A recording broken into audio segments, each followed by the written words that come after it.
Did the murder happen in the car or outside the car?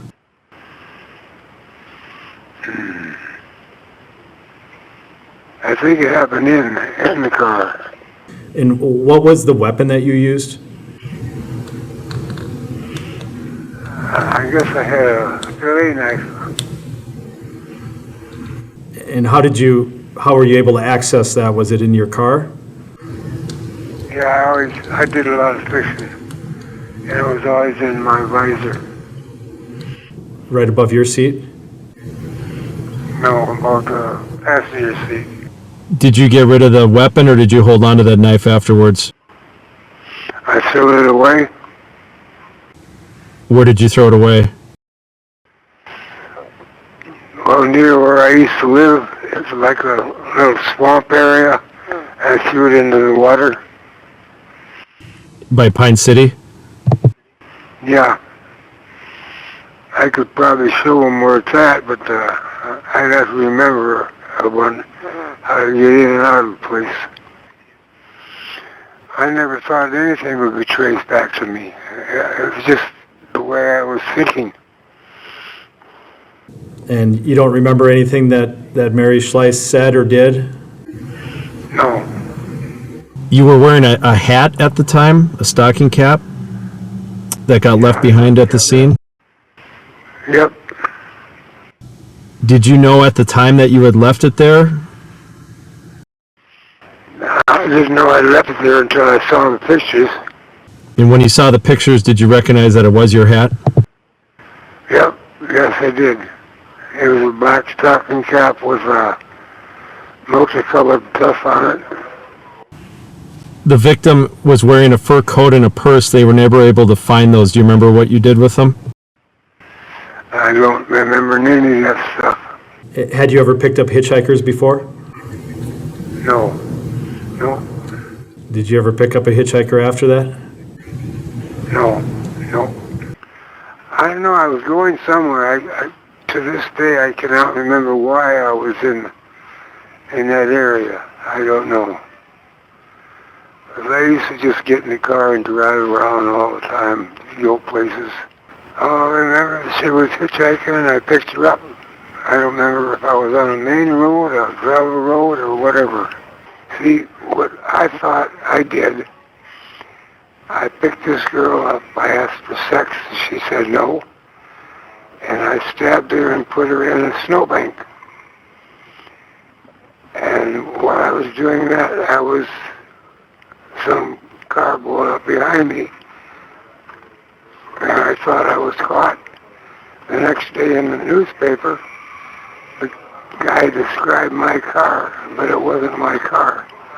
And I figured I got away with it. You only ever remember reading about it in the newspaper the next day, or did you read or see any news segments after that? No, just the next day in the paper.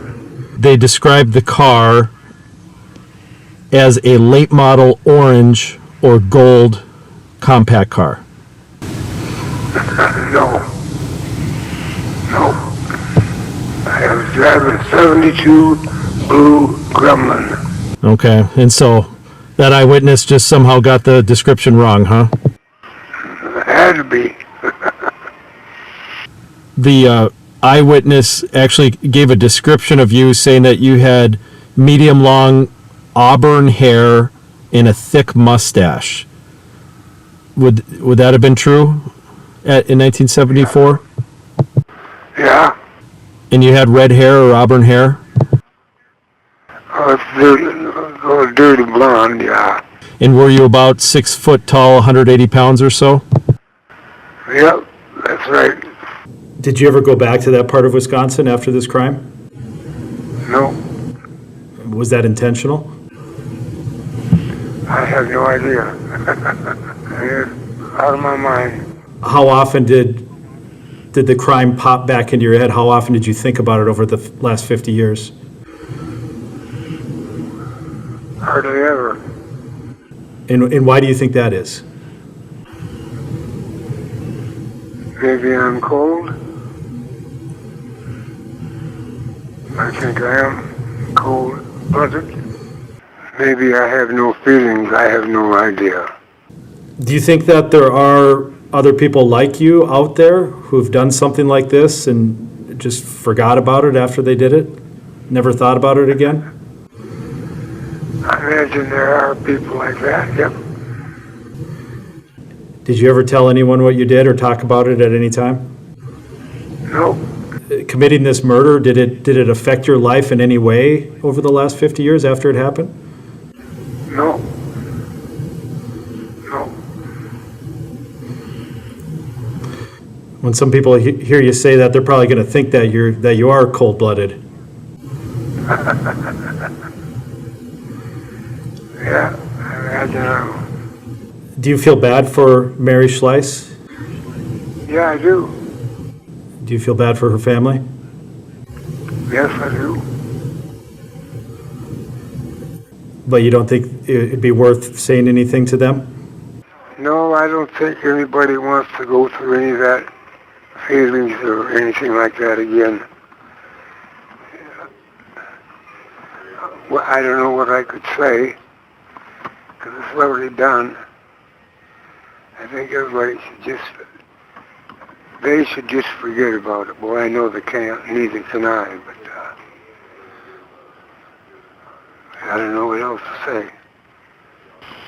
I don't think I could say anything that would make a difference. I could say I'm sorry, but sorry, it's too late. Have you ever done anything like this before or after this murder? Never, never.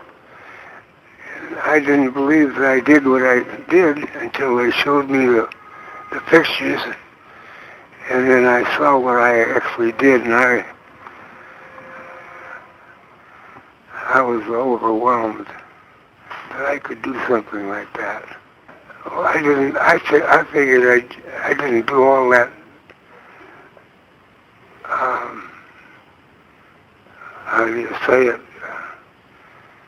Maniacal stuff. I just figured I stabbed her and put her in the snowbank, and that was it. And that I got away with it. And then I saw all these films and pictures of what actually that I did, and I couldn't believe that I did something like that. You use the phrase maniacal stuff. Can you describe what that means, the maniacal stuff?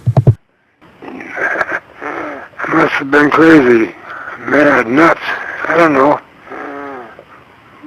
Somebody would do something like that. Must have been, what'd you say, maniacal? Could you describe a little bit more how you would have it in you to be able to do something like this? I don't know.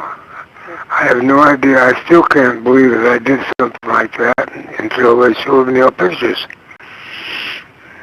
It's totally out of my mind. Just describe what happened when those officers came and knocked on your door. I knew it was over. Oh, a relief.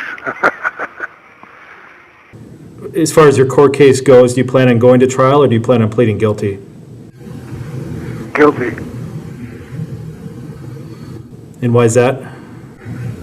Because I am. Why go through all the rigmarole?